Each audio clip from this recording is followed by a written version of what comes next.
চেয়েছিলাম এই বিষয়টা কোনো দলের সাথে সম্পর্কিত না। যে বিষয় বিরোধী দলে বসে এই অবমূল্যায়ন আমরা মেনে নিতে পারি না, এই জন্য তার প্রতিবাদে আমরা ওয়াকআউট করছি। বিষয়টা নির্বাচনের আগে সরকারি দল বিরোধী দল সবাই একমত হয়েছিলাম, এর সপক্ষে কথাও বলেছি, ক্যাম্পেইন করেছি। আমরা প্রতিকার যে পেলাম না, এতে আমরা না, এতে দেশবাসীর তাদের রায়ের প্রতিফলন হলো না, মূল্যায়ন হলো না।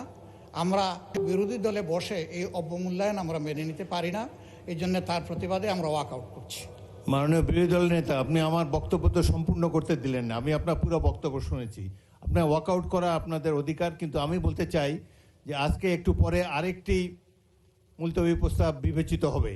সেখানে আমার মনে হয় যে আপনি আপনাদের প্রশ্নের উত্তর পেয়ে যাবেন এবং সেখানে মন খুলে আপনারা আরও কথা বলতে পারবেন। সুতরাং আমার অনুরোধ হলো আপনারা ওটা শোনেন, তারপরে যদি ওয়াকআউট করতে পারেন প্লিজ ফিল ফ্রি। তবে প্রস্তাবটির ভাগ্য কী নির্ধারণ হয় সেটি আপনি দেখার জন্য একটু অপেক্ষা করে দেখতে পারেন। বিরোধী দল নেতাকে মাইক দেন। হ্যাঁ, ওই নোটিশটাও আমাদের নজরে আগে কিছুটা এসেছে এবং আমরা মনে করি যে মূল নোটিশকে চাপা দেওয়ার জন্য ওই নোটিশটা সামনে আনা হয়েছে। এই জন্য দুইটার প্রতিবাদেই আমরা এই সংসদ থেকে আপাতত মাননীয় বিরোধী দলের নেতা, ধন্যবাদ। মাননীয় নোটিশই তো উত্থাপন হয় না, আপনি কি করে বুঝলেন কোনটা চাপা দেওয়ার জন্য এটা করা হচ্ছে?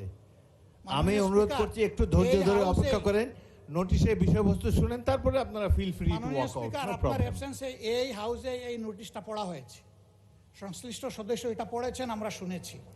এই জন্য আমরা বুঝে শুনেই বলছি যে এই দুই কারণেই আমরা এখন ওয়াকআউট করছি। আপনাকে ধন্যবাদ। নিশ্চয়ই সংসদীয় রীতি অনুযায়ী আপনারা ওয়াকআউট করতে পারেন, ফিল ফ্রি। ধন্যবাদ।